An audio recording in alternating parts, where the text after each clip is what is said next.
আসসালামু আলাইকুম, শুভেচ্ছা এবং স্বাগতম।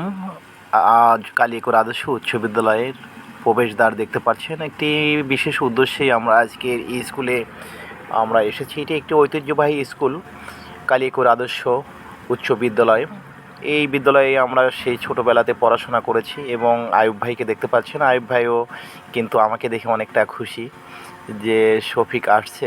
আমরা আজকে একটু ভিডিও করব। আমাদের একটি ছোট কার্যক্রম রয়েছে। সেই কার্যক্রমটি হচ্ছে এখানে 1200-1300 ছাত্রছাত্রী এখানে পড়াশোনা করে, কিন্তু আসলে এখানে রুমের স্বল্পতা রয়েছে। সেই জন্যই নিজস্ব অর্থায়নে স্কুলের সভাপতি সাহেব একটি স্টার রুম এখানে এক্সটেনশন করছেন। সেই এক্সটেনশন রুমেরই উদ্বোধনী অনুষ্ঠানের কর্মযজ্ঞ নিয়ে আজকের এই প্রতিবেদনটি দেখতে পাচ্ছেন। সরকারি অনুদানে একটি সুন্দর অবকাঠামো বিল্ডিং হয়েছে। সেই বিল্ডিংয়ের পাশেই কিন্তু এক্সটেনশন করা হচ্ছে। স্কুলের আর্থিক যে অনুদান বলবো না, নিজস্ব অর্থায়ন বলবো, যে আয় হয় প্রতিষ্ঠানের যে আয় হয় সেই আয়ের টাকা দিয়েই কিন্তু এটা উন্নয়ন করা হচ্ছে। আয়ুব ভাই বক্তব্য দিচ্ছেন, কিন্তু আসলে আমার মোবাইলের ক্যামেরার যে একটি যান্ত্রিক ত্রুটির কারণেই আমি কথাগুলো কিন্তু ভিডিও করতে সক্ষম হইনি। ভিডিও ঠিকই হয়েছে, কিন্তু আসলে কথাগুলো অ্যাবসেন্ট রয়েছে। কথাগুলো অ্যাবসেন্ট থাকার কারণে আসলে আমি দুঃখিত। সবাই সুন্দর সুন্দর বক্তব্য দিয়েছিল, কিন্তু আসলে আমি সেই বক্তব্যটি রেকর্ড করতে পারিনি আমার মোবাইলের যান্ত্রিক ত্রুটির কারণে। যাই হোক, দেখতে পাচ্ছেন একটি পুরাতন বটগাছ। এই বটগাছে আমরা অনেক আমাদের স্মৃতি বিজড়িত রয়েছে। আমরা এখানে পড়াশোনার ফাঁকেই এখানে মৃদু মৃদু বাতাস প্রবাহিত হতো। আমরা এসে বসতাম, হই হুল্লোড় করতাম, গল্প করতাম, অনেক সময় বট গাছের মাথায় উঠে যেতাম। সে স্মৃতিগুলো আসলে এখনও নাড়া দেয়। সেই 1997 সালে আমরা এখান থেকে এসএসসি পাস করে বের হয়েছিলাম। সেই স্মৃতিগুলো এখনও আমাদের নাড়া দেয়। আমি ঘুরতে ঘুরতেই এখানে ইংরেজি শিক্ষক সাহেব সুন্দর একটি ক্লাস নিচ্ছিল, তারও একটি সাক্ষাৎকার নিয়েছিলাম, কিন্তু সাক্ষাৎকারটি আসলে যেটি আমি বলেছি বারবার যে যান্ত্রিক ত্রুটির কারণে আমি কিন্তু তাদের কথাটা রেকর্ড করতে পারিনি। কোন যে ত্রুটিটা হয়েছে আমি ধরতে পারিনি। পরে ফলো করলাম যে আমার আসলে স্পিকার, মোবাইলটি হাত থেকে পড়ে গিয়েছিল, স্পিকারটি আসলে ভেঙে গিয়েছে। এর কারণেই তাদের কথাগুলো রেকর্ড করা সম্ভব হয়নি। তো আপনারা এইভাবে বুঝে নিন। ইনি একজন দক্ষ শিক্ষক, ছাত্রদের সব সময় উদ্বুদ্ধ রাখে এবং বিভিন্ন কলাকৌশল ইংরেজি সাবজেক্ট উনি নিয়ে থাকেন এবং বাচ্চা ছেলে মেয়েদের সবসময় উনি ওনার তত্ত্বাবধানেই ভালো কিছু শিখবে সেই দিক দিয়েই দৃষ্টি রাখেন।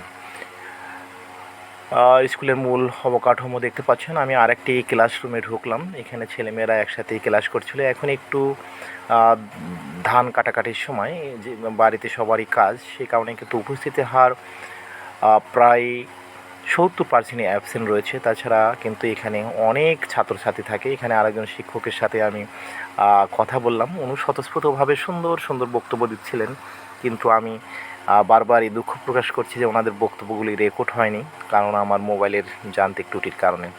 তো আপনারা বুঝে নিন, ওনারা স্বতঃস্ফূর্তভাবেই স্কুলের যে রেজাল্ট এবং পড়াশোনার যে মান সেই বিষয়ে বারবার তারা তুলে ধরেছে, কিন্তু সেটি আমি আমার মোবাইলের সাউন্ড সিস্টেমের ডিস্টার্বের কারণেই কিন্তু আমি সেগুলো রেকর্ড করতে পারিনি। পরবর্তীতে আমি আরেকটি ক্লাসরুমে আসলাম। এখানেও একজন শিক্ষক সাহেব কিন্তু খুব সুন্দরভাবে তার ক্লাস নিচ্ছিল। আমি অনুমতি নিয়ে ক্লাসে ঢুকেই একটু তাদের সাক্ষাৎকার নেওয়ার চেষ্টা করলাম। সেও স্বতঃস্ফূর্তভাবে কিন্তু সাক্ষাৎকার দিল, কিন্তু সেই সাক্ষাৎকারটিও আপনারা শুনতে পাচ্ছেন না। খুব ভালো ভালো বক্তব্যই তারা দিয়েছিল এবং স্কুলের যে বর্তমান উন্নতি এবং রেজাল্টের হার সেটি বারবার তুলে ধরা হচ্ছিল। এবার মূল অবকাঠামো যেটা হচ্ছে অ্যাডমিন অফিস, যেটা হেডমাস্টার থেকে সভাপতি সাহেবরা এখানে বসেন, সেই রুমে আপনারা দেখতে পাচ্ছেন KM রুহুল আমিন খোরশু সাহেবকে। উনি কিন্তু সভাপতি অত্র বিদ্যালয়ে এবং বীর মুক্তিযোদ্ধা। ওনার তত্ত্বাবধানেই অনেক সুন্দরভাবে এই স্কুলটি কিন্তু পরিচালনা হয়ে আসছে। উনি যে হেডমাস্টারের মঞ্জুরুল সাহেবের কাছে যে বসলেন, হেডমাস্টার সাহেবও সুন্দর বক্তব্য দিয়েছিলেন। দেখতে পাচ্ছেন নবী স্যার অনেক পুরাতন, মঞ্জুরুল স্যার নতুন এসেছেন, আমাদের সময় ছিল না, কিন্তু KM রুহুল সাহেব উনি আমাদের গ্রামেরই একজন সম্মানিত ব্যক্তি। ওনার তত্ত্বাবধানেই খুব সুন্দরভাবে এই স্কুলটি পরিচালনা হয়ে আসছে। দেখতে পাচ্ছেন মনিরুজ্জামান সদস্য অত্র বিদ্যালয়ের। দেখতে পাচ্ছেন মতিন স্যারকে। মতিন স্যারও কিন্তু আমাদের শিক্ষক ছিলেন। উনি অঙ্ক, জীববিজ্ঞান এবং শারীরিক শিক্ষক ছিল। অনেক সুন্দর মনের একজন মানুষ এবং সবসময় স্বতঃস্ফূর্ত হাস্য উজ্জ্বল থাকে। উনিও একটি সুন্দর বক্তব্য দিয়েছিলেন, কিন্তু সেটি আমি আসলে উনি বক্তব্য দিচ্ছেন কিন্তু আমি সেটি আসলে আমার মোবাইলে ধারণ করেছিলাম ঠিকই, কিন্তু বাসায় এসে দেখি যে কারোর কথাই আসলে আমার মোবাইলে আসেনি। এই জন্য বারবার আমি দুঃখ প্রকাশ করছি। স্যার কিন্তু স্বতঃস্ফূর্তভাবেই ওনার বক্তব্য দিয়ে যাচ্ছেন এবং উনিও এখন বর্তমান কিন্তু অবসরে রয়েছে। আপনারা সবাই মতিন স্যারের জন্য দোয়া করবেন, স্যারের শারীরিকভাবে যেন ভালো থাকে এবং স্কুলে যারা আমরা স্বতঃস্ফূর্তভাবে জড়িত ছিলাম এবং অধ্যয়ন করেছি সবার জন্য সবাই দোয়া করবেন। স্যার তার মূল্যবান বক্তব্য দিচ্ছিলেন। এবার আসলাম কে এম রুহুল আমিন খসরু সাহেবের কাছে। উনি কিন্তু সভাপতি অত্র বিদ্যালয়, একজন মুক্তিযোদ্ধা। ওনার তত্ত্বাবধানেই এই স্কুলটি কিন্তু খুব সুন্দরভাবে সামনের দিকে এগিয়ে চলছে এবং আমাদের যে ভবিষ্যৎ প্রজন্ম রয়েছে তারা যেন খুব ভালোভাবে অধ্যয়ন করে ভালো ভালো পদে চাকরি করে দেশের সার্বিক উন্নয়ন করতে পারেন, সেদিকেই উনি কি ফুটিয়ে তুলেছেন এবং সেই বক্তব্যই উনি দিচ্ছেন। কিন্তু আসলে যান্ত্রিক ত্রুটির কারণে ওনার বক্তব্যগুলি আসলে রেকর্ড হয়নি। তো ওনার বক্তব্য অনেক মূল্যবান কথা ছিল, সেগুলো তুলে ধরা হয়েছিল, কিন্তু দুর্ভাগ্যক্রমে সেগুলি আসলে রেকর্ড হয়নি।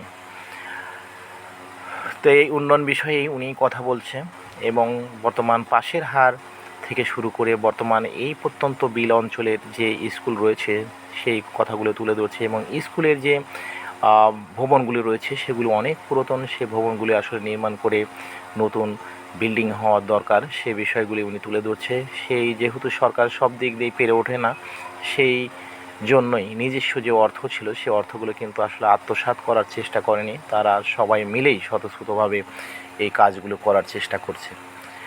এবার মঞ্জুরুল সাহেব প্রধান শিক্ষক কালিকর আদর্শ উচ্চ বিদ্যালয়, ওনাকে দেখতে পাচ্ছেন।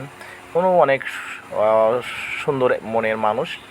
স্কুলের যে কার্যক্রম রয়েছে সে কার্যক্রমগুলো থেকে শুরু করে সব ধরনের কথাই কিন্তু ওনার বক্তব্যে তুলে ধরেছেন এবং বর্তমান আগের থেকে যে শিক্ষার মান অনেক ভালো হয়েছে সে বিষয়টিও তুলে ধরেছে এবং বর্তমান ছেলেমেয়েরা যে মোবাইল অ্যাডিক্টেড রয়েছে এর কারণেই কিন্তু শিক্ষার মান যদিও ভালো হয়, কিন্তু আসলে ছেলেরা ততটা অধ্যয়ন পিপাসু নয়। তারা কিন্তু বই নিয়ে ততটা পড়ে থাকে না। আগে আমাদের দিনে আমরা যখন বই নিয়ে আমরা সবসময় পড়াশোনা করেছি, এখনকার দিনে ছেলেরা যে মোবাইল নিয়ে সবসময় ব্যস্ত থাকে সেই কথাগুলি উনি তুলে ধরছেন।